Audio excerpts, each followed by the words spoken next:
마태복음 25장 1절에서 13절 열 처녀 비유라는 제목으로 말씀을 증거하겠습니다. 예수를 미워하고 죽인 자들은 놀랍게도 하나님의 선민이라 자칭하는 유대인들이었습니다. 결국을 이제 이렇게 보게 되는데 도대체 왜 그런 일이 벌어졌을까? 그들은 그 다른 어떤 민족보다 하나님께 특혜를 받은 자들이라 그랬죠. 하나님의 말씀을 맡은 자들이에요. 근데 결국 예수를 제거해 버리는 자들로 드러났거든요. 그 이유가 뭘까? 그냥 쉽게 이렇게 정리하면 무사유의 결국이 이거다. 그러니까 무사유라는 용어가 오늘 좀 등장할 거예요.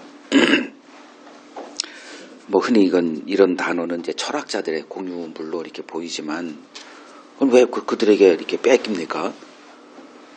필요하면 사용을 해야죠.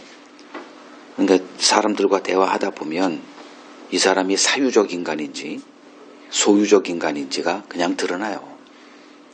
저는 여러분들이 그쪽이 아니라 늘 사유적 인간으로 이렇게 세워져 갔으면 하는 간절한 소망이 있어요. 그러니까 대화하다 보면 그 미천이 다 드러나거든요. 그 말씀을 맡았으면 그 말씀으로 사유하는 그 사람으로 이렇게 세워져 가야 돼. 이런 사람과 대화하기를 원하는 거예요, 하나님이.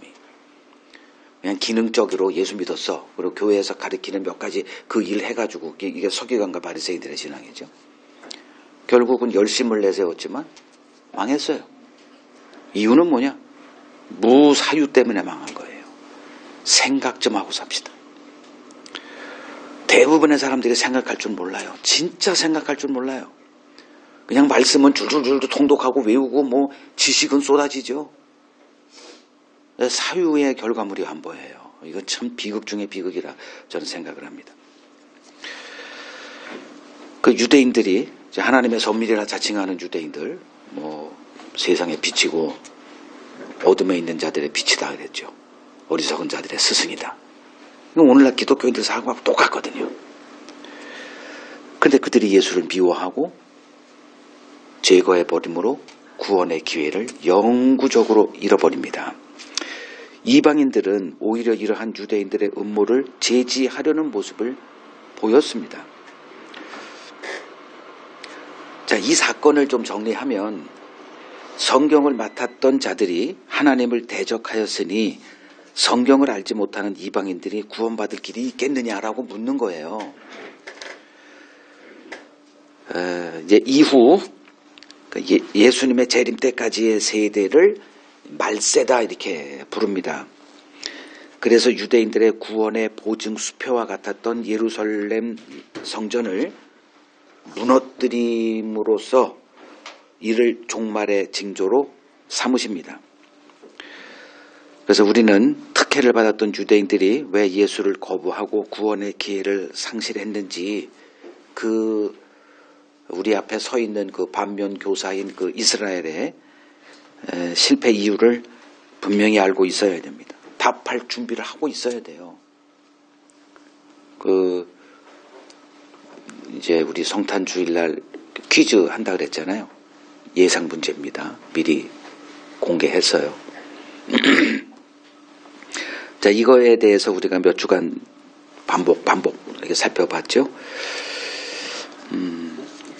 자, 예수님의 24장 지난주까지 끝냈어요. 그 종말론 강론의 마지막 권면의 말씀이 깨어있어 준비하라죠. 그리고 이제 서로 대조되는 두 종, 충성되고 지혜 있는 종이 나오고, 그리고 악한 종, 두 종을 들어서 깨어있고 준비하라, 깨어있어 준비하라의 그 구체적인 그 사례를 이렇게 비유로 또 말씀하셨습니다. 자, 깨어있어 준비하라. 이번에 그 계엄 사건을 통해서 깨어있어 준비하라가 확 떠오르더라고요. 이걸 제가 강론하고 있으니까. 지난 3, 4일 동안에 여러분들 이 대한민국에 사는 사람, 그리고 대한민국의 그 디아스포라, 몇 백만 명이 외국에 살고 있죠. 외국 나가면 애국자가 될 수밖에 없어요. 한국에서 어떤 일이 벌어졌다 하면 그냥 쫑긋하게 그걸 바라봅니다.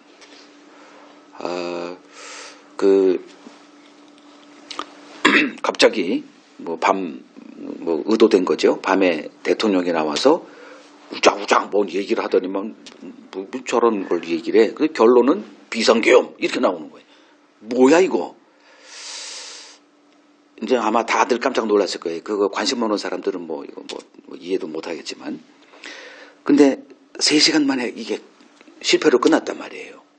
그러니까 많은 사람들이 아유 역시나 저 하는 거 손 대봤자 다 망치더라. 이제 이렇게 간단하게 지부할 게 아닌 거로 이제 드러났죠. 그래서 이 실패에 왜 실패했어? 그거만 제가 이렇게 할게요. 그러니까 2가지를 이제 주목해야 되지 않겠는가. 그러니까 실패입니다. 실패. 그러니까 첫 번째가 그거 저도 지켜봤어요. 도대체 이 계엄? 제가 중학교 때 들었던 얘기거든. 계엄? 아니 뭔 계엄이야? 그랬더니 이제 그 계엄 선포되고 아주 일거에 처단한다 그랬잖아요. 이 처단이란 단어는 아주 완전히 말살시켜버린다는 용어거든. 그러니까 들어도 기분 나쁜 단어예요. 이 대통령의 입에서 거기에 하는 모든 이들을 처단한다. 또 의료인들은 자기들을 복귀하지 않는 자들은 처단한다 그래가지고 얼마나 기분 나쁜 이거 말할 수가 없는 거예요. 나도 처단의 대상이네. 그래서 이렇게 지켜봤죠. 계속. 그랬더니 이제 TV에는 안 나와요. 그러니까 다 유튜버로 이제 볼 수밖에 없습니다. 거기에 이게 보니까 국회의사당에 벌써 몰려들기 시작하는데 거의 1시간 내에 한 10,000명인가가 몰려든 거예요. 그 주변의 사람들이 이렇게 몰려들었겠지. 그거 하나. 깨어있어 준비하라. 그 얘기를 하는 겁니다. 그리고 이제 2번째가 이제 민주당의 사전 준비 요거 하나가 있더라고요. 이 징후가 이제 계엄 징후를 이렇게 알게 됐죠. 여러분 뉴스를 좀 이렇게 팔로우하는 사람들은 다 이해되는 내용이에요. 그러니까 어떤 의원이 계속 이제 계엄 준비하느냐, 국방장관 국정조사 하면서 계속 하는데 요새 계엄이 말이나 되는 얘기예요. 그거 발동해봤자 군인들도 안 따를 겁니다. 이렇게 이빨은 거짓말을 이제 한 거죠. 그래도 징후를 아니까 우리들은 이제 그 시스템을 잘 모르지만 그 사람들은 이미 국정을 운영해봤던 사람이고 그 시스템을 다 알기 때문에 징후를 아는 거예요. 그래서 이제 거기에 정보부를 뭐라 그래. 국정원 사람도 있고 민주당에 이런 사람들 예전에 사성 장군도 있고 이런 사람들이 다 모여가지고 이제 그 조직을 만들었잖아요. 대책위원회. 그래놓고 이제 사전 준비를 어떻게 했느냐. 이제 그걸 한 거예요. 어느 날 갑자기 계엄이 발동될 수 있다. 그 사람들은 100% 믿었다고 그러더라고요. 그러니까 사전에 어떤 시나리오를 짜고 어떻게 되면 어떻게 행동 지침까지 다 이렇게 했다 그러더라고요. 그리고선 이제 12월 3일 10시 30분에 비상계엄이라는 소리가 딱 나오자마자 이제 다들 이제 준비가 돼 있는 거예요. 준비가 안 돼 있었으면 뭘 해도 버벅거려.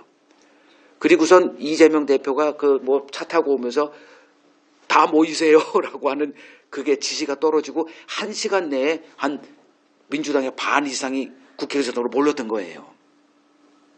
그리고 이제 진압군이 좀 이제 그보다 늦게 오고 하는 바람에 뭔가가 이제 거기서 어그러지기 시작하고 이제 요거는 빙산의 일각이죠.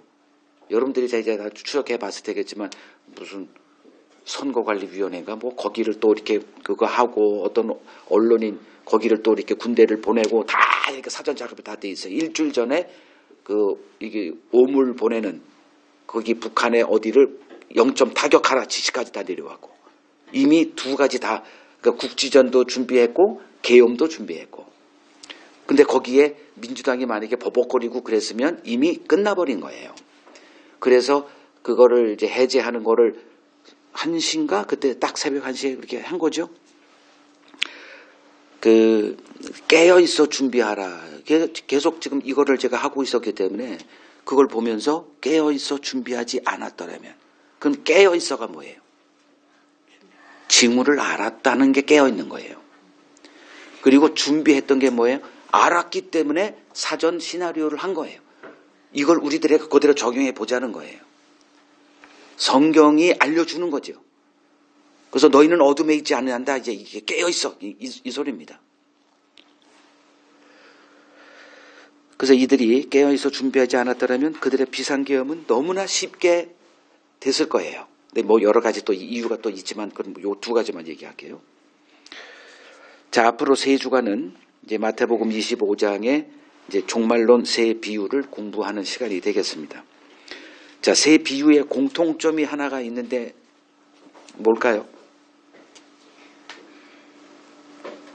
세 비유 모두가 다 뭐가 있죠? 뭐로 비유를 이루어가죠?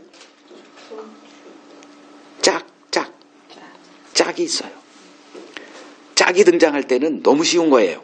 그러니까 빛과 어둠 딱 하면 어둠이 뭐야? 짝이 없으면, 빛이라는 게 없으면 어둠은 해석이 불가합니다. 그러니까 하늘이 있으니까 그러니까 하늘을 보여주기 위해서 뭐가 존재한다? 땅이 존재하는 거예요. 하나님의 나라는 뭐로 설명이 되어지느냐? 이 땅의 나라로 설명되어지는 거예요. 이 땅이 없으면 하나님 나라는 이게 불가능해요.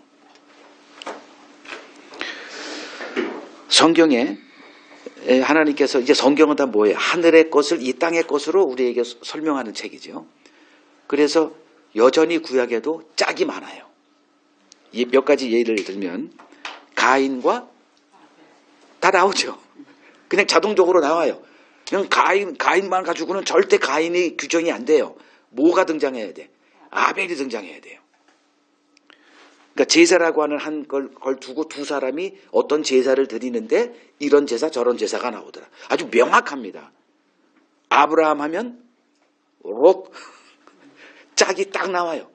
아브라함은 그냥 가나안 그 약속의 땅 하나님이 주시겠다는 땅에 그냥 버텨. 근데 롯은 애굽에 갔다가 세상을 맛본 거예요. 그래서 소돔과 고모라를 자기가 애굽과 같았다 이렇게 본 거예요. 끌로 갔다가 홀딱 망하죠. 이스마엘 누구? 이삭 짝이 등장하죠. 뭘 설명하고자? 출생의 비밀이죠. 우리 모두 출생의 비밀을 아는 자들이에요. 드라마에 재미있으려면 출생의 비밀이라고 하는 이 요소가 반드시 있어야 돼. 알고 봤더니 누구의 이놈이 내 아들이었어. 이런 거 있잖아요. 자, 야곱과 에서 뭘 가르치려고 이 두 사람을 등장시키죠? 이스마엘과 이삭은 엄마가 달라. 그죠?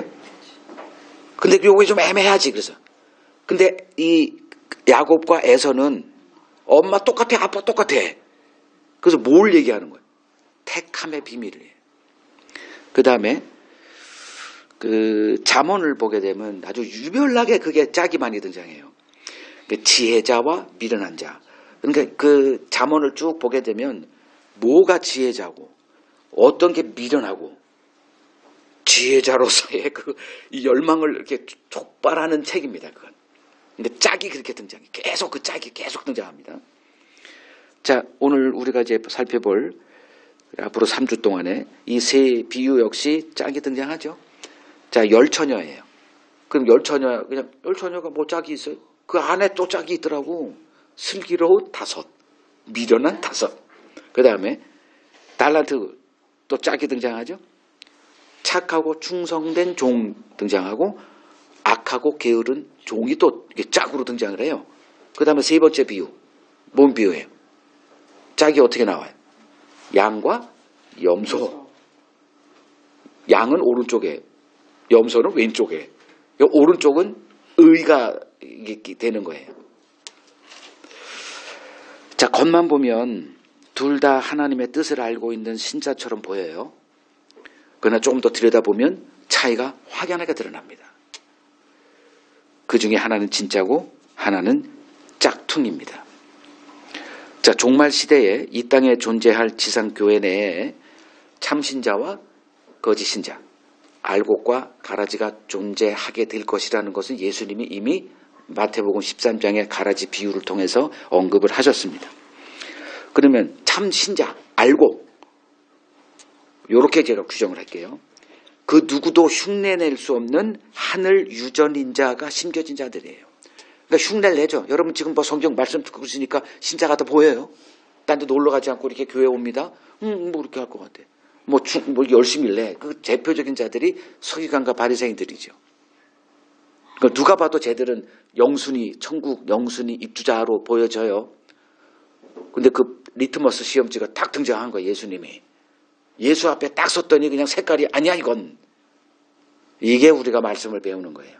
그래서 그 성경 안에 감추어져 있는 예수님의 이 어록을 우리가 찾아내야 돼요. 창세기가 됐던 계시록이 됐던 말라기가 됐던 거기 다 예수님이 등장하거든. 그러니까 그걸 통해서 딱 갖다 대면 아이 이거 가짜구나. 아 이건 진짜구나. 저는 이 작업을 뭐 수십 년 해와가지고 뭐 혼자 자화다전 해봤자 웃기지만 거의 달인 수준. 이게 보면 이렇게 들어오더라고. 그거 못하면 등신이죠. 그것만 해왔는데. 자 그러면 하늘 누구도 흉내낼 수 없는. 그러니까 이건 다 흉내낼 수 있는 거잖아요. 구약의 이스라엘이 이거 들여다보니까 그건 다 흉내낼 수 있어. 뭐 그냥 제사를 드리는 거 흉내낼 수 있죠. 11조 내는 거 흉내낼 수 있죠. 성전 세우는 거 그거 흉내낼 수 있어요. 이슬람도 불교도 다 똑같아요. 그냥 이름만 기독교고 목사들 뭐 가운 입고 뭐 이렇게 그건 아니에요. 그럼 진짜 하늘 흉내낼 수 없는 그 하늘 유전 인자가 뭘까? 그거를 요한복음 10장 27절을 보면 26장은 저들이 내 양이 아니므로 내 말을 듣지 않는다. 그럼 내 양은 그 기준이 뭐예요? 내 양은 내 음성을 듣고 나는 그들을 알고 그들은 나를 따른다 이거예요. 이게 결정적인 DNA. 그러면 나 듣고 있어. 예수님이 날 알지. 나 지금 예수님 믿고 따르고 있지. 이렇게 할 게 아니에요. 그러면 듣는다가 뭐냐? 들을 귀가 주어진 자에게만 들리는 그 어떤 거예요. 그 여러분들이 성경을 볼 때 이렇게 들리는 게 있어요. 뭐냐? 요게 이제 무사유냐 사유냐? 요게 갈림길이에요. 여러분들의 귀가 들을 귀가 있는 자, 그 들을 귀로 들으면은 어떤 결과로 나와요. 그 말씀이. 근데 그 들을 귀가 없이 들으면 반드시 이쪽 귀로 나와요. 그거를 제가 이렇게 설명할 거예요. 그 계시록 13장 8절에 보면 이제 한번 보죠. 계시록 13장 8절. 죽임을 당한 어린 양의 생명책에 창세 이후로 이름이 기록되지 못하고 이 땅에 사는 자들. 이게 본질이에요. 겉으로 보면 교회 다니고 뭐 목사 장로 다 될 수 있는 건 뭐 그건 다 제껴놓고 이제 죽임을 당한 어린 양의 생명책에 창세 이후로 이름이 기록되지 못하고 이걸 우리가 어떻게 알아요? 창세 전에 내 이름이 생명책에 기록되어 있는지 누가 알 수 있어요? 그거를 지금 알려주는 내가 생명책에 창세 이전에 내 이름이 생명책에 기록되어 있는 그것을 알 수 있는 기준이 예수님의 말씀이에요. 그래서 그들은 뭐 한다? 현상으로 보면 짐승을 따르고 경배하는 자들. 그럼 짐승이 뭐예요? 성경 학도들이요. 짐승이 여기서 뭡니까? 다른 예수죠. 그리고 다른 예수를 부추기는 자가 뒤에 나오는 그 땅에서 올라오는 짐승. 여기는 바다에서 올라온 짐승. 그놈은 다른 예수를 얘기해 쉽게 표현합니다. 그냥. 그러니까 이 땅에 지금 섬기는 교회에서 이렇게 믿고 있는 그 예수가 제가 뭐라 그랬어요? 짐승을 믿고 있는 거예요. 그 예수라는 어휘에 속지 말라 그랬죠. 그 짐승에게 경배한다 아닌 자들은 그럼 뭐예요? 예수 믿고 지옥 간다 이거예요. 그러니까 어떤 예수를 지금 우리가 알아야 되느냐. 이거를 정확하게, 이게 참 힘든 일이라는 거 저 그냥 얘기할게요. 진짜 힘든 일이에요. 왜? 고통이 따르니까. 거의 다 내가 이걸 내놔야 돼요. 내 속까지, 내장까지. 그렇지 않고서 이거 분별하는 거 그냥 말장난에 불과합니다. 그 이들은 누구냐? 누구도 흉내낼 수 없는 하늘 유전 인자가 심겨진 자들이라 그랬죠. 그거를 계시록 2장 3장의 7교회에게 전하라 그랬잖아요. 그 7교회에 대한 그 서신을 이렇게 하나하나 봤더니 다 누구 주느냐? 이기는 자로 등장하더라고요. 다 이기는 자예요. 그럼 뭘 이기느냐? 이런 것들을 이제 우리가 다 이렇게 공부하고 장착하고 있어야 된다는 거예요. 이기는 자로 서 있습니다. 그리고 3장 20절을 보면 계시록 예수의 음성을 듣고 문을 열어 예수와 더불어 먹는 자로 또 이렇게 구체적으로 나와야 돼. 조금씩 이렇게 찾다 보면. 그래서 그걸 찾아내는 거예요. 세상 사람들이 흉내낼 수 없는 그 유전인자 DNA를 갖고 있는 자들이 알곡인데 이제 이렇게 보다 보니까 뭐 이기는 자도 나오고 말씀을 또 뭐가 되느냐? 예수와 더불어 먹는 자 이거예요. 뭘 먹어? 이거 다 배운 거예요. 계시록 10장에 보면 말씀을 먹어라 이거 나와요. 듣고 뭐 그냥 공부하는 게 아니라 먹어라. 먹는다는 게 뭐죠? 내가 음식을 먹으면 물론 똥으로 나오겠지만 이제 그게 소화가 안 되고 한 것들이 똥으로 나오죠. 밥 먹다가 이거 들은 거예요. 먹는다는 게 뭐죠? 그 음식이 뭐가 되는 거예요? 내 안에 입을 통해 들어왔을 때 내가 되는 거죠. 내가.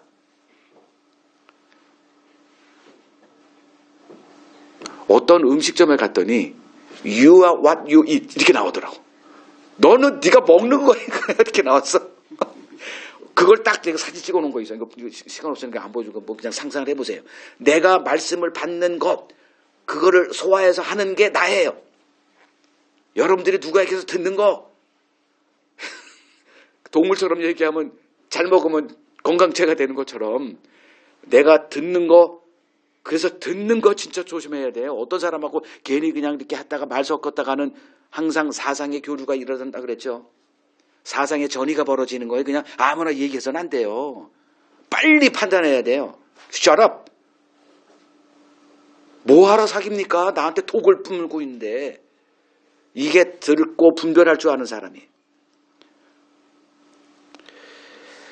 그래서 이 과정이 뭐냐. 신앙생활의 이 과정에 반드시 있어야 되는 게 이 사유의 과정이라는 거예요. 진짜 생각을 안 해. 제 경험치를 말하는 거예요. 그리고 이제 유대인들이 그 사유를 하지 않았어. 말씀 지식은 세상을 어느 누구도 그들을 못 따라가요, 우리가. 아니, 집어넣어 놨는데. 근데 그 말씀이 진짜 실체로 오신 예수 앞에 서서 다 가짜로 드러나죠. 하나도 이 충첩되는 게 없어. 그러면 결론은 딱 하나예요. 사유의 과정을 거부했던 거예요. 그래서 여러분들이 이 사유를 하게 되면 뭐가 되느냐. 계속 예수님이 종말의 징조 가운데 미혹이라는 걸 썼어요. 미혹의 시대다, 이 시대는. 뭐가 미혹이냐. 죄다 다른 예수가 등장해서 세상 교회를 다 장악해버릴 것이다. 뭐 그대로 되고 있죠. 그래서 우리가 하나님의 말씀, 그러니까 예수 그리스도의 말씀 안에 거하는 게 어떤 작품으로 우리가 되어져야 되느냐. 감별사입니다. 그러니까 이건 전문 그게 필요한 거예요. 아무나 건축 준공할 때 그 검증을 받아야 되는 감별사 이거 아무 지식이나 되는 게 아니에요. 자격증 갖고 경륜이 좀 있어야 돼서 그 건물 마지막에 준공이 딱 돼가지고 이제 사용하도록. 이거 아무나 할 수 있는 게 아니거든요. 근데 하나님 우리에게 요구해요. 거짓 선지자들을 삼가라 이렇게. 주의 명령이에요. 해도 되고 안 되고 난 몰라 그런 거. 난 그냥 교회만 다니다가 그냥 예수님 오셨을 때 뿅 천국 갈 거야. 이건 100% 가라지들이고요. 그래서 고린도후서 보세요. 13장 5절. 고린도후서 13장 5절을 보면 너희는 믿음 안에 있는가 너희 자신을 시험하고 너의 자신을 확증하라 이렇게 나옵니다. 자, 오늘 본문을 통해서 이 시간이 우리 자신이 확증되어지는 시간이 되기를 바라고, 자 이제 본문 들어갑니다. 1절 2절 같이 읽죠. 그때에 천국은 마치 등을 들고 신랑을 맞으러 나간 10 처녀와 같다 하리니 그 중에 5은 미련하고 5은 슬기 있는 자라. 자, 그때의 천국은 뭐와 같다. 예수님의 전형적인 상투적인 그 문장이죠. 천국은 이와 같으니. 자, 그때가 뭐예요? 예수님이 다시 오실 때죠. 예수의 재림 때를 말합니다. 인간 역사가 끝나는데 인간 역사는 영원하지 않습니다. 이 세상 어떤 것도 영원한 거 없어요. 비유기 때문에 그래요. 하늘의 것의 모형이기 때문에 그렇습니다. 그 구조로 다 만들어 놨어요. 천국에 뭐가 있죠? 천국 가족이 있습니다. 그래서 이 땅에 가족을 만들어 놓은 거예요. 출생이라는 것도 다 하나님이 낳았다. 이걸 설명하기 위해서 이 땅에 다 가족 해가지고 뭐 둘이 뭐 결혼해가지고 뭐 자식을 낳고 뭘 낳고 다 하늘의 것을 비유하기 위해서 낳았는데 저건 내 종자가 전혀 아니야. 이런 거 다 느끼죠? 하나님도 마찬가지. 아까 그 야곱과 에서 맞죠? 야곱과 에서 다 내 자식이야. 엄마도 똑같아. 근데 달라. 이 비밀 그걸 가르치기 위해서 이 땅에 가족들을 만들어 놓고 사회, 뭐 정치, 지도자 다 하늘의 것의 모형들입니다. 그래서 이 땅의 것은 영구적인 거 하나도 없다. 자, 그때는 어떤 때냐 이렇게 말씀드릴게요. 예수의 재림 때 어떤 일이 벌어질 거 아닙니까? 이렇게 이해하시라는 거예요. 천국의 실체가 드러난다. 지금 준비하라는 거예요. 그래서 그때 천국은 이와 같다 이랬잖아요. 그때 천국이에요. 지금은 모함에 감춰져 있어요. 베일에 감춰져 있어요. 이걸 우리는 말씀 안에 들어가서 그걸 헤치고 그 안에 감춰져 있는 그 천국의 실체를 지금 봐야 돼요. 그때 보면 늦어요. 인생이 얼마나 한 번밖에 없는 건데, 그리고 나머지는 영원한 삶입니다. 정신 똑바로 차리고 준비해야죠. 요것도 하나 낼까? 퀴즈로 마태복음 25장 1절 그때란 어떤 때인지 서술하시오. 그냥 예수의 재림 때 하면 한 5점밖에 못 받아요. 자, 예수님은 비유를 통해서 이제 각종 비유죠. 각종 비유를 통해 천국의 비밀을 가르치세요. 예수님이 오셔서 한 일은 천국을 우리에게 보여주신 일이었어요. 자, 세상이 상상하는 천국이 아닌 예수님이 보여주신 천국 그림을 도화지에다 놓고 우리가 그릴 수 있어야 됩니다. 물론 도화지는 우리 마음이죠. 우리의 상상이죠. 신앙의 최종 목적지인 천국이 어떤 곳인지 아는 것은 그 무엇보다 중요합니다. 내비에다가 목적지를 엉뚱한 걸 찍어놓고 가봤자 맨날 딴 데 가는 거예요. 그러니까 천국이 어떤 곳인가? 예수님이 오셔서 한 모든 것들을 종합하면 이게 천국이야. 그 유대인들은 그 천국 나 원치 않아. 그래서 예수를 제거해버린 것이고 우리는 그 천국을 준비하라는 거예요. 내 맛에 입맛에 안 맞는 천국이에요. 교회 가서 듣고 있는 천국은 뭐 황금에다가 뭐 병도 없고 눈물도 없고 너무 좋지만 그건 우리들이 만들어낸 가공의 천국이고 그런 천국은 없습니다.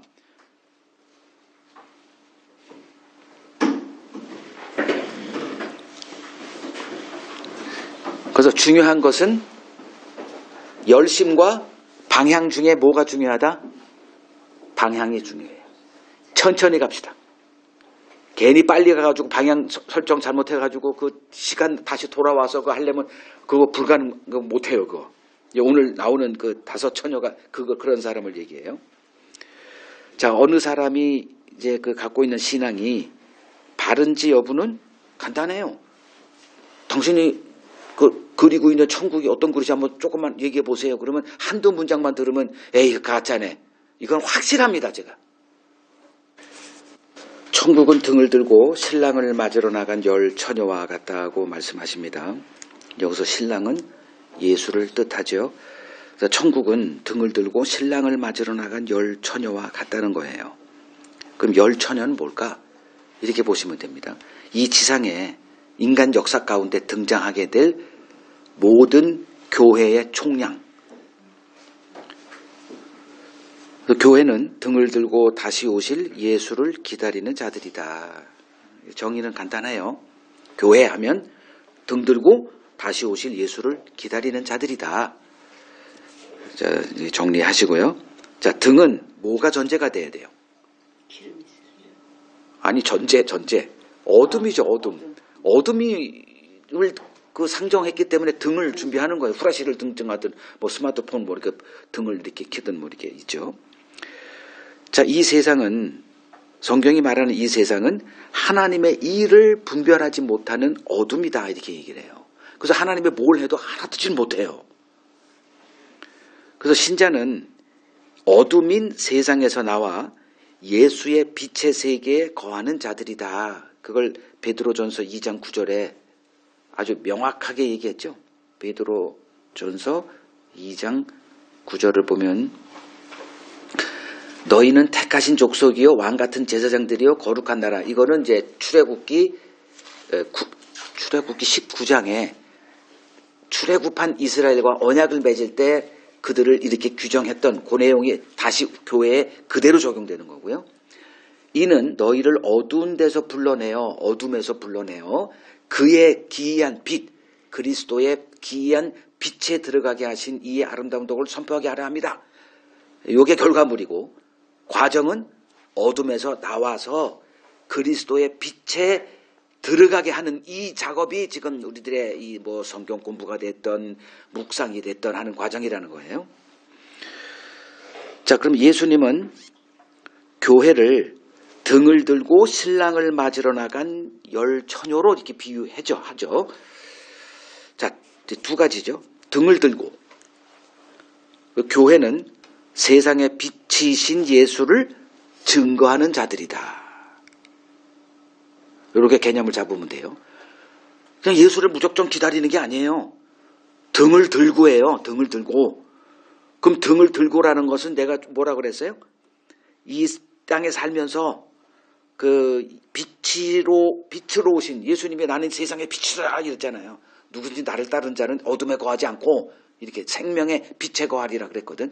그러니까 그 등을 들고라는 거는 이 세상의 빛이신 생명의 빛이신 예수님을 증거하며 사는 자들. 그리고 이제 기다린다. 맞으러 나간다. 그건 나중이고. 그래서 교회는 복음 전파의 직임을 수행하며 예수를 기다리는 자들이다. 여러분들의 이게 삶에 이게 장착이 돼 있어야 돼요. 내가 복음을 지금 전하는 자, 그 빛을 증거하는 자인가? 그리고 두 번째, 등을 들고 1절에 신랑을 맞으러 나간다. 신랑을 맞으러 나간다. 자, 우리는 교회는 누구냐? 예수의 오심을 그걸 재림이라 그러죠. 예수의 다시 오심을 기다리는 자들이에요. 여기서 끝나면 안 돼. 예수님이 다 알려줬어요. 누구를 기다린다? 신랑이에요. 신랑. 이 개념을 정확히 이해하라고요. 그냥 예수나 기다려.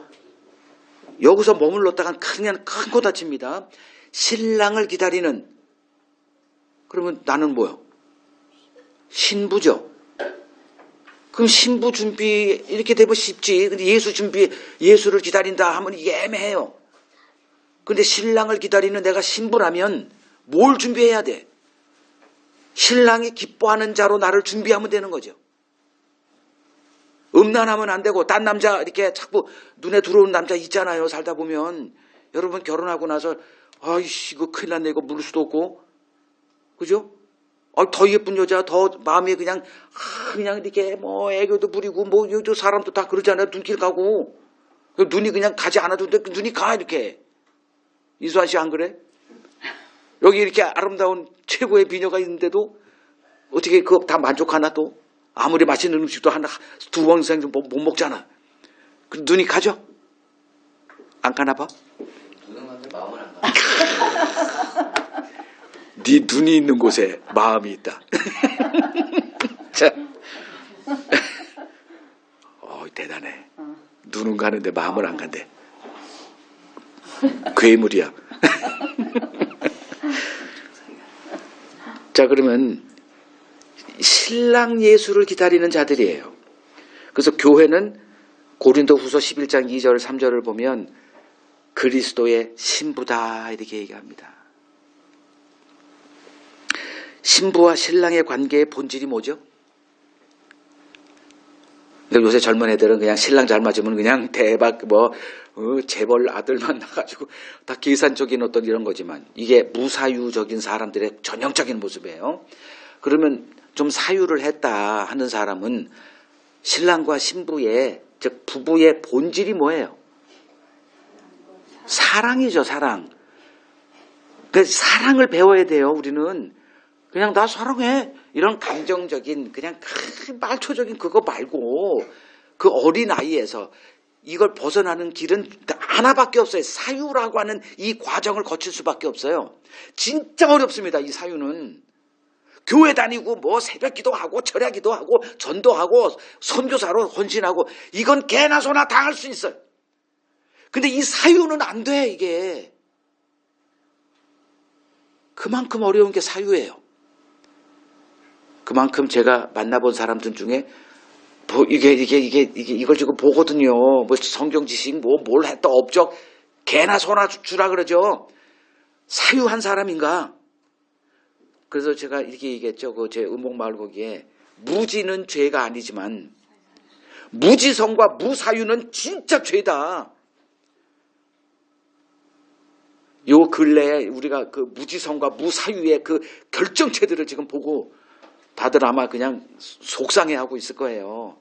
우리나라를 이끌고 있다는 지도자들이 정말 무사유의 그 결정체로 그 억대 연봉 받고 대접받고 가는 곳마다 VIP 취급받고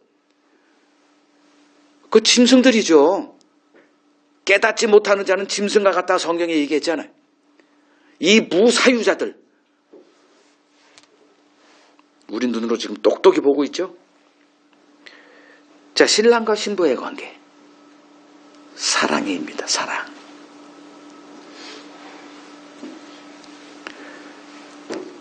신부는 누구냐? 그리스도의 교회된 신부된 교회는 그분의 사랑을 맛본 자들이에요. 그 맛본 사랑 안에서 그리스도를 사랑하는 자들이 된 거예요. 이걸 신랑과 신부의 관계, 교회와 그리스도의 관계가 되는 거예요. 내가 주를 사랑하는 게 중요한 게 아니라 그분이 나를 먼저 사랑했다는 그 사랑이 뭔지를 씹고 되씹고 해서 눈물 좀 몇 바켓스 좀 흘리고 이 사유의 과정을 통해서 완전히 변화되는 사람, 이런 자들을 하나님이 만들어서 천국을 주겠다는 거예요. 아무나 개나 소나 교회 좀 다니고 목사 직분하지 공부해가지고 신학교 이런 그 쓰레기 같은 놈들을 하나님께서 그 천국을 채우는 게 아니에요. 교회는 예수가 자기 피로 산 자들입니다. 피하면 그냥 완전히 그냥 죽는 자들이 교회예요. 그 십자가에 못 박혀 죽으신 후 부활하신 예수는 자신이 준비시킨 제자들에게 뭘 하나 맡기시고 이제 승천하셨어요. 그게 복음이에요. 그 복음 하나 딱 달랑 맡겨놓고 건물도 없고 성전도 아무것도 없어. 신학교도 없고 그냥 복음 하나 그 주님이 선택한 제자들에게 마음에다가 그냥 대못 받듯이 박아놓고 가. 그러면 된 거예요. 이 제자들을 통해 복음이 땅끝까지 전파되게 하십니다. 그 사도행전 1장 8절 이들을 뭐라 그랬느냐? 등을 들고 신랑을 기다리는 자들. 이거예요. 그 찌라시 들고 예수 우리 교회 나오세요. 이따 이거 얘기하는 게 아니고 가가지고 우리 교단 선파하는 어떤 이런 가지고 100개 교회 세우고 그 사람도 쉬워요. 제가 안 해봤나? 그 동남아시아 몇 개 가가지고 저 인도나 아프리카 가가지고 그 사람들은 그 한 달에 월급이 월급이래 뭐라 그래야 돼? 생활비가 얼마 안 들어가. 한번 50만 원이면 그냥 살 수 있어요. 그러면 그냥 5만 원만 줘도 그들은 그냥 나 기독교인 될게요. 목사 될게요. 아니, 물론 모든 사람이 다 그렇다는 건 아니에요. 자, 교회 내에 두 종류의 신자들이 섞여 있다. 슬기롭고 또 하나는 미련하다. 자, 이 미련함이라는 것, 슬기롭다. 이 의미가 뭔지 이제 파보겠습니다. 자, 3절, 7절 같이 읽죠. 미련한 자들은 등을 가지되 기름을 가지지 아니하고 슬기 있는 자들은 그릇에 기름을 담아 등과 함께 가져갔더니 신랑이 더디오므로 다 졸며 잘새 밤중에 소리가 나되 보라 신랑이로다 맞으러 나오라 하매 이에 그 처녀들이 다 일어나 등을 준비할세. 자세히 들여다보면 슬기로움이라는 게 뭐고 미련함이 뭔지가 다 담겨 있더라고요. 그죠? 자, 열 처녀 모두 모습이 똑같은 게 있죠. 뭘 들고 있어요? 등을 들고 있긴 똑같아. 뭐 전도도 하고 신앙생활도 하고 뭐 다 교회도 다니고 새벽기도 기도하고 헌금하고 다 똑같아. 근데 자세히 보니 다름이 등장해요. 다름. 그 미련한 자들 한쪽은 이 5명은 이렇게 쉽게 표현했죠. 한쪽 무리 5명, 한쪽 무리 5명 이렇게. 너무 쉬워. 뭘 준비해 이 사람들은? 등에다가 담을 기름을 따로 준비해. 그리고 이 미련한 처녀들은 뭐하러? 이거예요. 아, 뭐하러? 왜? 낮이니까. 이해되세요? 낮이니까. 낮에 뭐하러 등을 준비해? 그리고 우리가 지난주에 배웠죠. 그 악한 종은 무슨 생각을 했어요? 주인이 더디오리라. 그러니까 지금 늘 낮이에요. 인간에게 낮은 뭐죠? 놀고 즐기는 거예요. 밤은 자는 시간이고. 근데 요새 이제 에디슨이 뭐 등도 만들고 해서 밤에 더 잘 놀지.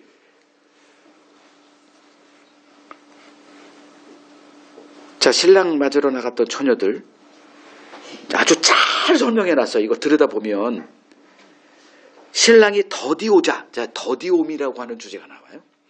더디오자 뭐 어떻게 돼요? 졸음을 어떻게 이깁니까? 졸음 이길 그 능력 우리 없어. 그냥 여러분 누가 졸린다 그러면 그건 뭐도 안 돼. 그 관계만 깨져. 그 얘기했다가 그냥 자기 도와주는 거예요. 그게 최고의 처방책이에요. 아, 밖에 나갔어. 그리고 이제 기다리는데 늦게 오니까 뭐 했다? 한 명도 예외 없이 다 졸고 깊이 잠에 빠지더라. 그게 우리의 나약함입니다. 그 잔다고 뭐라 그러는 게 아니에요. 중요한 건 뭐다? 기름 준비했느냐. 다 잠들었네요. 한밤중에 갑자기 보라 신랑이 왔다 저 소리가 들리니까 다 깨어가지고 이제 처녀들이 일어나서 등을 준비하죠. 이렇게. 자, 교회는 등을 갖고 다시 오실 신랑을 기다리는 신부다. 신자의 삶은 다시 오실 신랑 예수를 기다리는 삶이다. 예수의 재림 때 그 천국의 실체가 드러날 것이고 우리는 깨어있어 준비했던 자들은 뭘 하게 될까? 예수와 딴딴따단 딴딴따단. 몰라, 천국에도 이런 그 결혼 행진곡이 이걸지. 아마 우리를 배려해서 이걸 쓰지 않을까. 어? 딴딴따단. 내가 벨짓 다 하네 정말. 자, 이것이 우리에게 기다리고 있는 거예요. 누구와 결혼해? 이런 허접한 인간들이 아니라 나를 위해서 자기 모든 피를 조금도 아낌없이 다 쏟아부은 그분과 결혼식을 올리는 거. 이거 들으면 이게 피가 끓지 않아요? 안 끓어? 내가 어떻게 잘 설명 못했나? 피가 끓어야 돼요. 내 영혼의 피가 그날 딴딴따단 예수님과 손잡고 하나님이 그 보좌에 있고 그분과 같이 혼인 이 식을 올린다는 거. 이것이 세상이 알지 못하는 그 비밀을 갖고 있는 신자들입니다.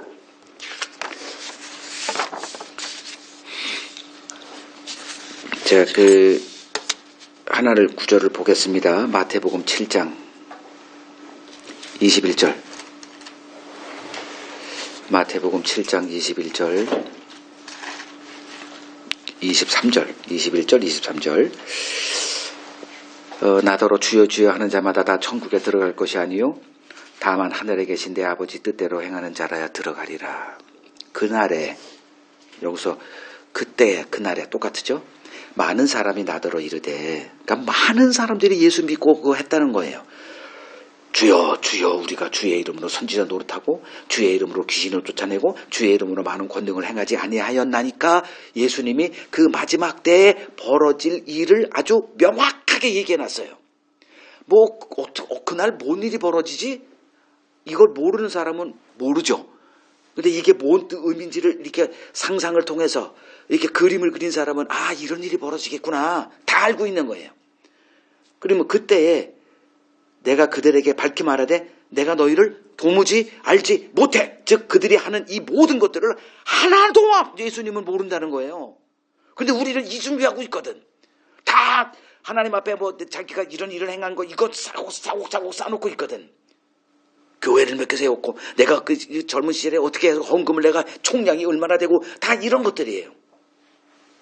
아까 말씀드렸다시피 이런 것들은 다 뭐한다? 누구든지 다 마음만 먹으면 흉내낼 수 있는 것들이다. 귀신 쫓아내는 거 우리만 할 수 있다? 우리만 한다? 천만에요. 그 무당도 귀신 쫓아내고 또 대박. 그 스님들도 귀신 쫓아내고 천주교 사제들도 특별한 이 축사, 이 엑소시즘이라고 하는 거에 특화된 전문 용어도 있어가지고 뿌리고 이렇게 해서 귀신 쫓아내고 이슬람도 귀신 쫓아내고. 그만할게요. 여기서 다 흉내낼 수 있는 거예요. 그러면 내가 너를 모른다. 어이씨 이거 큰일 났네 이거. 이렇게 살았는데 죽어라고 열심을 내고 정말 직장 포기하고 나도 젊었을 때 그랬으니까.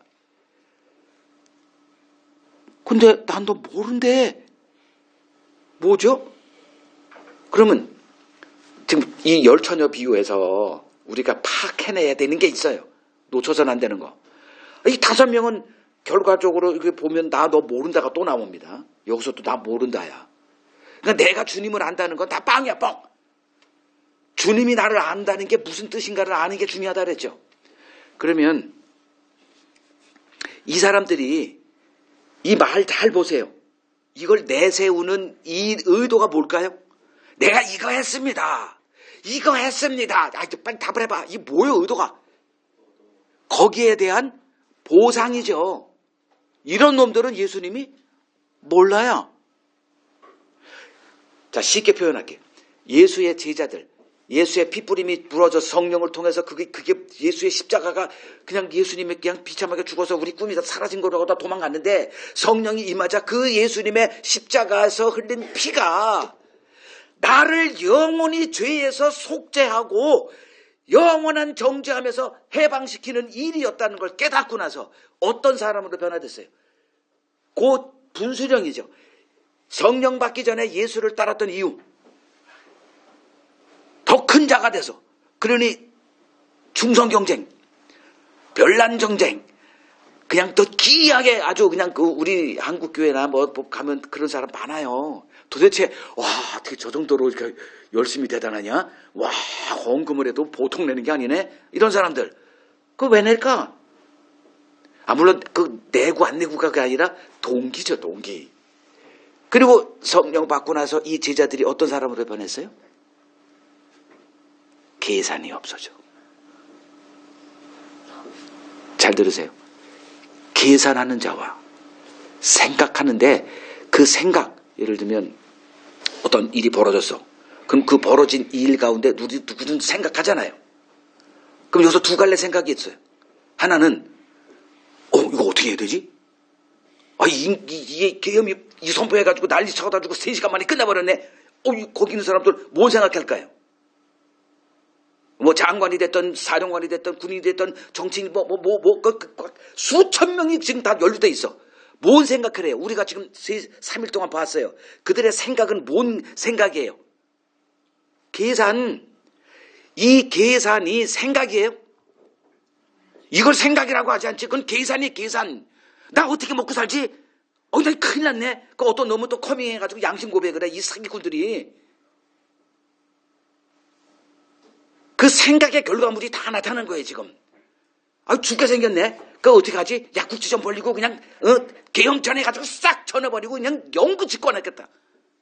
뭔 생각이에요? 계산이죠 이건. 여러분 주변에서 이렇게 생각하는 거 그 결과물이 다 언어예요. 언어에 딱 들어가면 생각의 결과물이 나와. 그럼 다 이것들이 다 계산들이야. 내가 성질나 죽겠네 정말. 이게 무사유자들이에요. 내가 목사를 몰라? 내가 갑자기 그 직장 생활하다가 하나님의 부르심 받고 그 하나님의 우리에서 내 목숨을 던지려고 했던 사람이에요. 허접하게 신학 공부 안 했어.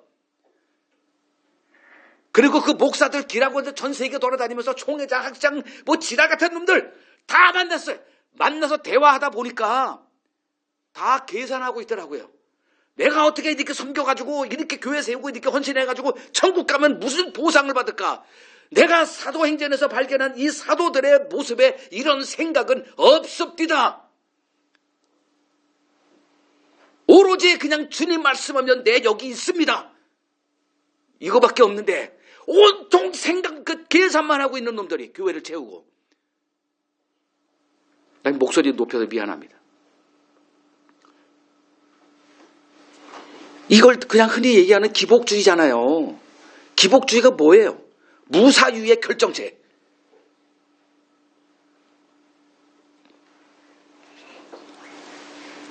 이런 사람들은 예수가 누굴까? 자기 욕망 성취의 수단이죠. 그 알라딘 램프에서 탁 등장해가지고 이게 시퍼런 그 괴물 있잖아. 그리고 너 나한테 주인님 3가지 제가 들어드릴게요.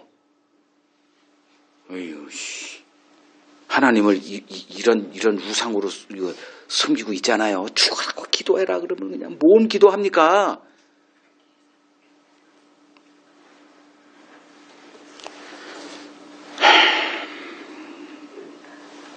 이런 사유하지 못하는 사람들 대화해 보세요.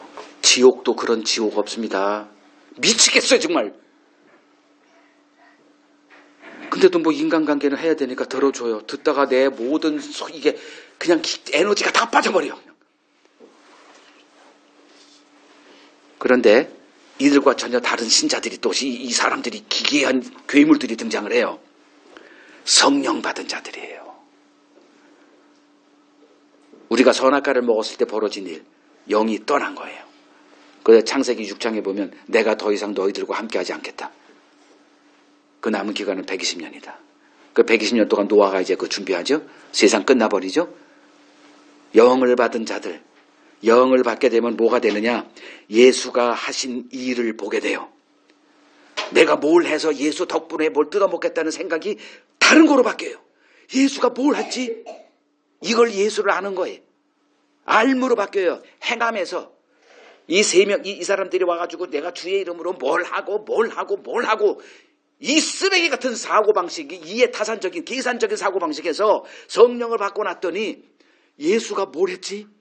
그분이 날 위해서 뭐 했지? 그래서 오늘 주의 옷자락을 만지며라고 하는 이 찬송에 등장하는 그 여자. 예수 그냥 죄인이야. 다 알아. 창녀야. 그냥 누가 봐도 창녀예요. 근데 예수님은 어떻게 그렇게 알게 되고 그분의 설교 듣고 천국은 회개하는 자가 가는 거지 뭘 하면서 가는 자가 아니구나. 해방이 된 거야. 나도 천국 갈 수 있다가. 그래서 그 은혜에 감사해가지고 그냥 자기 모든 걸 다 쏟아놓은 거죠. 향유를 부었다는 건 왕관을 내려놨다는 거예요. 나의 왕이라는 거예요. 신부가 신랑을 바라볼 때 당신 나를 왕으로 섬겨봐. 왕관을 내가 왕이 아닙니다. 나는 당신의 발 씻겨주는 자입니다.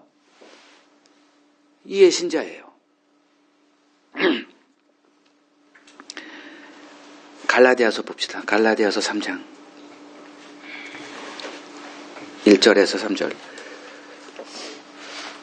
어리석도다 갈라디아 사람들아, 예수 그리스도께서 십자가에 못 박히신 것이 너희 눈에 밝히 보이거늘 누가 너희를 꾀더냐. 내가 너희에게서 다만 이것을 알려 하노니 너희가 성령 받은 것이 율법의 행위냐 혹은 듣고 믿음으로냐. 너희가 이같이 어리석냐. 성령으로 시작하였다가 이제는 육체로 마치겠느냐. 이거 다 설명할 시간은 없으니까 성령 그러니까 복음의 사도 바울이 갈라디아 지역 가서 복음을 전할 때 이 복음을 알아들은 자들, 이게 뭐 때문에? 성령이 임했으니까 알아듣는 거죠. 그래서 그걸 알아들었을 때 뭔 일이 벌어졌느냐? 십자가에 못 박힌 그리스도가 그들의 눈에 선명하게 보였다는 거죠. 그런데 이제 뭐요? 그 예수 그리스도의 속죄의 피로 우리가 영생을 얻게 된 거에서 이게 그냥 가물가물한 거야. 또 치매가 걸려가지고. 그래서 성령으로 시작했다가 어떻게 돼? 육체로 맞춰. 육체로 맞췄다는 게 뭐예요? 내 자기 의로 또 하는 거예요. 율법을 지키고 뭐 할례를 받고.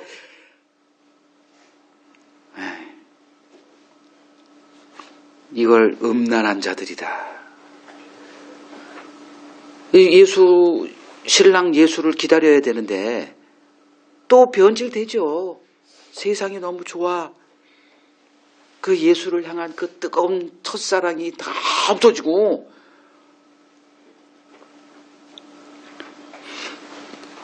자, 5절을 보면 신랑이 어떻다 그러죠? 더디옴. 자, 더디온다. 무슨 의미예요? 더디온다. 자, 이렇게 설명할게요. 우리에게 예수의 더디옴은 우리에게 어떤 기회로 작동합니다. 뭔 기회일까? 어? 회개? 아, 어휴, 야, 저거 귤 하나 가져가세요.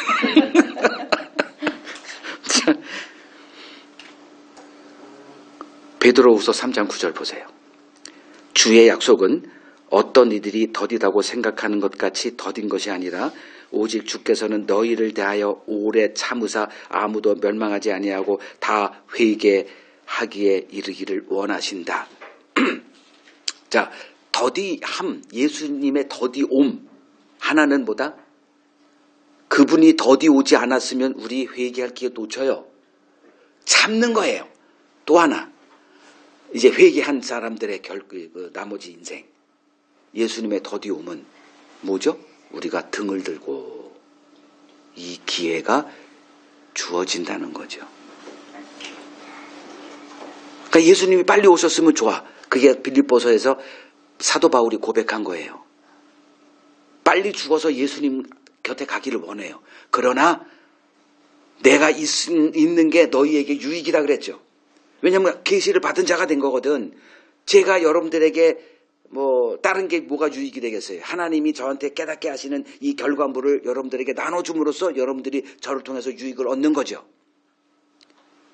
개인적으로 보면 이거 나한테 빨리 그 신랑 거기서 좀 예비 결혼식 좀 하고 딴따단 이것도 좀 천국 그 행진곡도 좀 배우고 이랬으면 좋겠어. 여기 있어봤자 이제 몸도 안 좋고 그냥 그래 먹어봤자 뭐 다 그래 어제 우리 맛있게 잘 먹었어요. 뭐 편먹고 싶으면 먹는데 그래 뭐 가서 봐봤자 다 그래. 세상 거 한 50여 개국 돌아다녀 보니 다 그게 그래. 빅토리아 폴도 멋있지만 5분도 안 가. 그냥 빨리 나가고 싶어. 나이아가라 그것도 한 10분 힘들어 죽겠어. 박상한 폴 그것도 그냥 그래. 뭐 맛있는 거 50만 원짜리도 먹어봤어요. 그래 그냥 몸만 아프고 나이도 들면 이제 그래 그냥.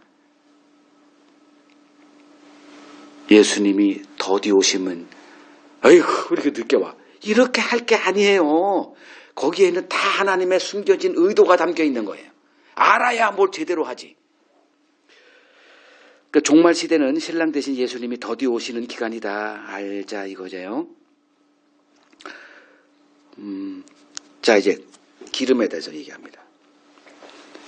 기름을 준비한 자가 있고 기름을 준비하지 않는 자가 있어요. 그럼 기름은 뭐죠, 성경에서? 기름. 성령의 조명이라 그러죠. 그 조명 가게 할 때 조명 밝게 하는 거. 눈을 뜨게 한다 이거예요. 그 요한복음 16장 13절에서 15절을 봅시다. 요한복음 16장 13절.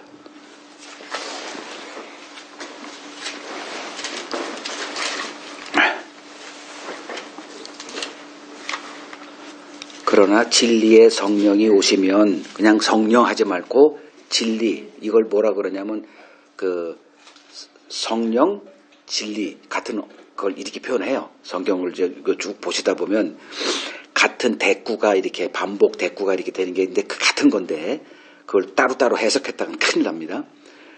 그분이 오시면 그가 너희를 모든 진리 가운데로 인도하시리니. 그러니까 진리가 왔는데 진리가 이렇게 이게 안 되면 큰일 나는 거잖아요.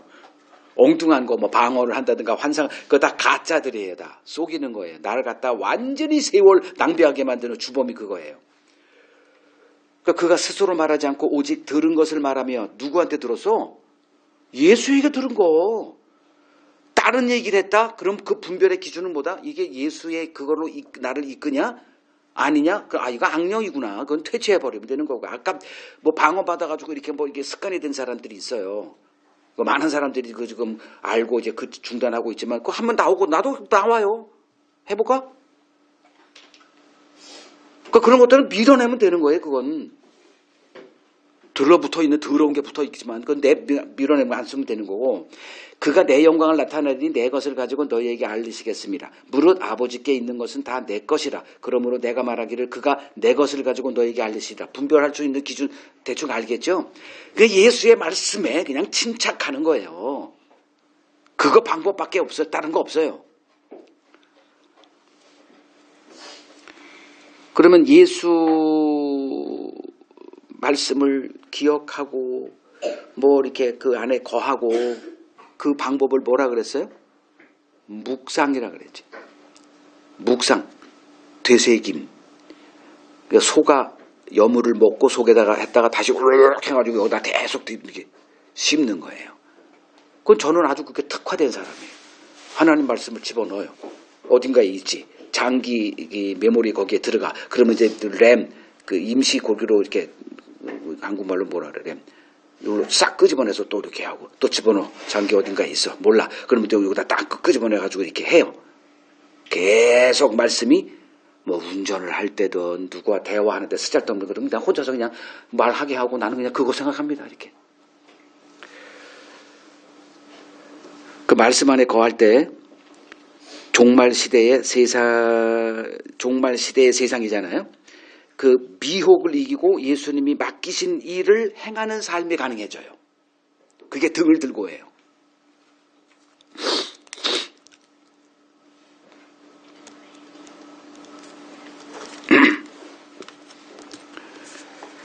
자, 기름 준비하지 않았다는 말은 이게 무슨 뜻일까요? 그러니까 기름 준비한 사람은 뭐 한 사람이다? 계속 말씀 안에 거하는 사람이에요. 이거 쉽지 않습니다. 이거 진짜 내가 말을 쉽게 하지만 이거 결코 쉬운 일이 아니에요. 무수한 나와의 싸움과 환경을 제거하고 소음 제거하고 이 과정의 결과물이 묵상이에요. 그냥 나 묵상 뭐 이렇게 간단한 게 아니에요. 그러면 기름 준비하지 않았다는 건 뭐예요? 이건 뭐 짝이니까. 말씀 듣는 것, 묵상, 뒷전이에요. 시간과의 싸움입니다. 그리고 뭐해?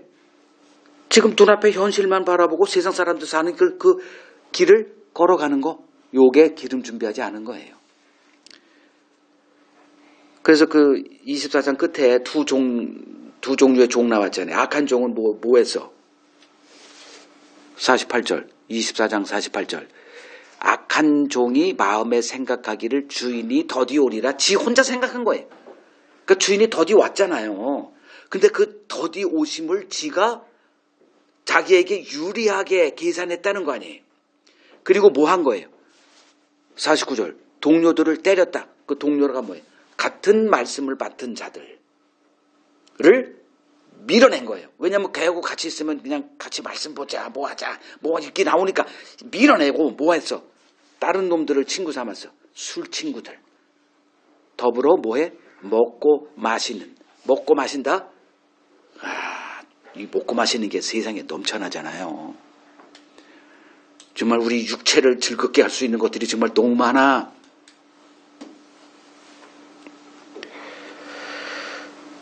이것을 기름 준비하지 않았다. 마태복음 13장 22절 보세요.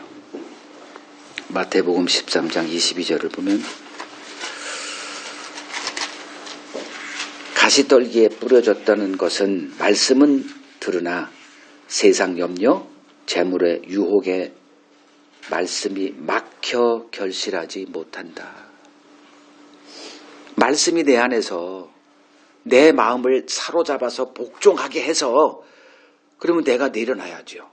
무릎 꿇어야죠. 근데 오히려 내가 그 말씀을 그냥 팍 발로 밟고 내가 하고 싶은 것을 해간 말씀을 들어요.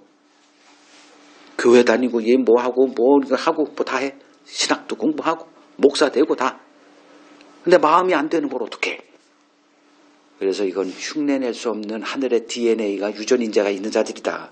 이렇게 말씀드리는 겁니다. 열매 없어요, 이런 사람들은. 또 한 가지 빌립보서 가죠. 빌립보서 3장 18절. 그래서 끝절. 이제 바울이 이 빌립보에 있는 교인들 가운데 아주 그냥 아까 제가 말씀드렸던 이렇게 상대할 때 가슴이 터지는 사람이 있어. 아주 죽겠어요. 그래서 이렇게 쓰는 거예요. 내가 여러 번 너희에게 말하였거니와 이제도 눈물을 흘리며 말하노니 여러 사람이 그리스도의 십자가의 원수로 행하느니라.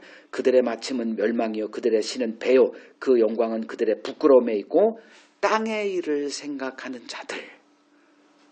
빌립보라고 하는 참 우수한 교회죠. 우리가 아는 한. 근데 거기에도 이 바울을 눈물을 흘리게 만들고 속상하게 만들고 그냥 탄식하게 하는 이런 자가 있고, 그리고 이제 우리 이렇게 나와 20절. 우리의 시민권은 하늘에 있는지라 거기로부터 구원하는 자 곧 예수 그리스도를 뭐한다? 기다린다죠. 기름 준비하고 신랑 다시 오실 신랑 예수를 기다리는 얘기하잖아요 지금. 그는 만물을 자기에게 복종하게 하실 수 있는 자의 역사로 우리의 낮은 몸을 자기 영광의 몸의 형체와 같이 변하게 하시리라.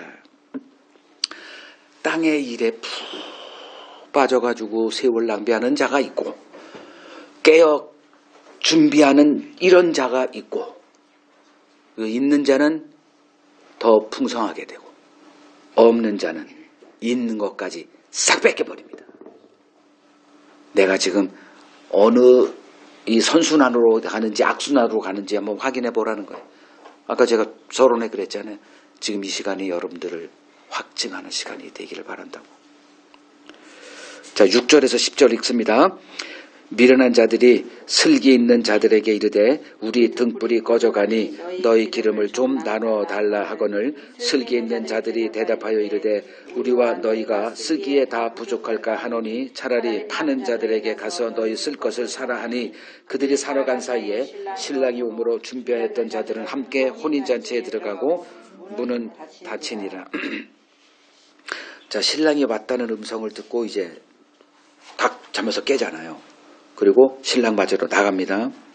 그 기름 준비하지 않은 미련한 처녀들의 발등에 이제 불이 떨어진 거예요. 한밤중에 왔거든. 생각 못한 거예요. 그러니 이제 필요한 게 뭐예요? 기름이잖아. 이 등에 불을 붙이려면 기름이 있어야 되잖아. 기름 준비 안 한 거야. 그래가지고 뭐 했어요? 옆에 있는 준비한 사람들에게 또 할 수 없죠. 야, 우리 미안해. 우리가 실수했어. 좀 나눠 쓰자. 그랬더니 뭐라 그래요? 우리 쓸 것도 없대. 이렇게 매정해? 천국은 이런 매정하고 양보심도 없어. 이런 자들일까? 상태를 얘기하는 거야. 상태를. 지난 삶 되돌릴 수 있다 없다? 한 번 흘러간 물은 시간은 회복 불가. 그냥 흘러가는 거예요. 여러분 하루하루 그걸 느끼죠? 지금 이거 해야 되는데, 근데 마음이 빠져가지고 정신도 없고 이거 하고 있어. 한 3시간 낭비하고 있어. 그냥 그때 뭐 한다? 자기 뺨때기를, 김조지 씨 한번 뺨때기 쳐봐, 그냥. 어떻게 쳐? 그냥 정신없이 쳐야 되지 않아? 내가 얼빠졌네, 지금. 우리에게 가장 두려운 일은 뭐냐? 왜? 우리는 알고 있거든. 다시 그분이 오신다. 그분 앞에 서야 된다.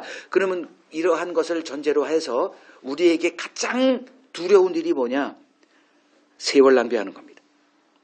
그래서 에베소서 5장 16절, 18절에 세월을 아끼라. 때가 악하니라. 그러므로 어리석은 자가 되지 말고 오직 주의 뜻이 무엇인가 이해하라. 술 취하지 말라. 이는 방탕한 것이니 오직 성령으로 충만함을 받으라.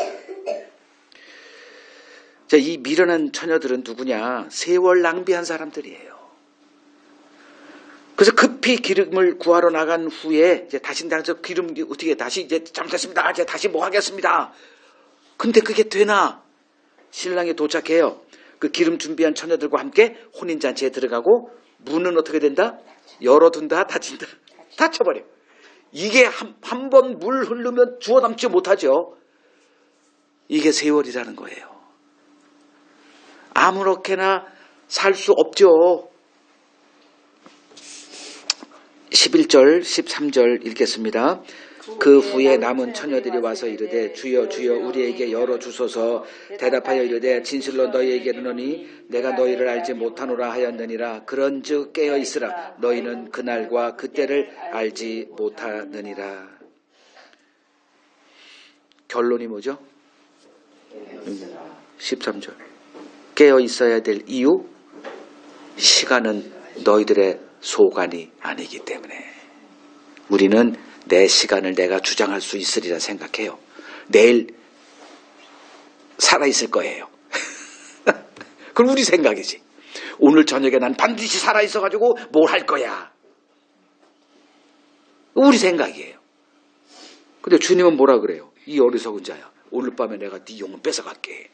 네가 거기서 열심히 일해서 쌓은 그 재물 누구 거 되겠니? 결론은 깨어있으라예요. 준비하는 것보다 중요한 게 뭐다? 깨어있는 거예요. 아까 민주당 얘기했지만 몰랐으면 준비할 길이 없죠. 포착한 거예요. 어떤 사람이. 그 얘기 듣고 일사불란하게 준비하고 있었어요. 막 신호가 오자마자 그냥 1시간 내로 150명이 차차작 기적 같은 일이 벌어진 거예요. 그래서 그걸 막긴 막았는데 에이 넌 모르겠어. 자, 유대인들은 자신들이 깨어있는 자로 확신하고 있었죠. 그 근거가 뭐예요? 신앙 행위 때문에. 자기들은 이방인들과 같이 자기들은 깨어있는 자로 생각한 거예요. 근데 예수님이 등장해서 그들이 깨어있는 자가 아니라 더 세상보다 더 깊은 잠에 빠져있는 자들임을 예수님에 의해서 이렇게 폭로가 되죠. 그러니까 그들의 열심은 바른 지식을 따르지 않은 열심이었다가 그냥 환하게 드러난 거예요. 이게 빛으로 오신 예수. 그 빛이 예수라는 분 앞에 딱 서게 되면 우리들이 지금 검증이 되는 겁니다. 그래서 예수님 말씀 앞에 서서 그 쓰라린 아픔을 경험하라는 거예요. 지금 나 옳지라고 주장만 하지 말고 거의 대부분이 나 오라. 난 안 틀렸어. 아니 그렇게 사세요. 뭐 못하겠어. 너무 무서워. 그러니까 아픈 거예요. 말씀 앞에. 그러니까 이제 사람하고 해봤자 듣지도 않으니까 개인적으로 골방에 들어가서 말씀 앞에 서서 좀 깊게 사유하라고요. 사유하다 보면 내가 안에 있는 이 더러운 것들이 다 이거 다 가짜였구나. 이거 다 허상이었구나. 드러나니까. 말씀 안에 거하는 일은 쉽지 않습니다. 예수님이 이제 제자들에게 돌아가시기 전에 하신 말씀은 아주 그냥 피 흘리는 심정으로, 피토하는 심정으로 그들에게 내 안에 거하라. 내 안에 거하라. 이거예요. 그럼 예수 안에 거한다는 게 뭐죠? 예수님의 말씀 안에 거하라.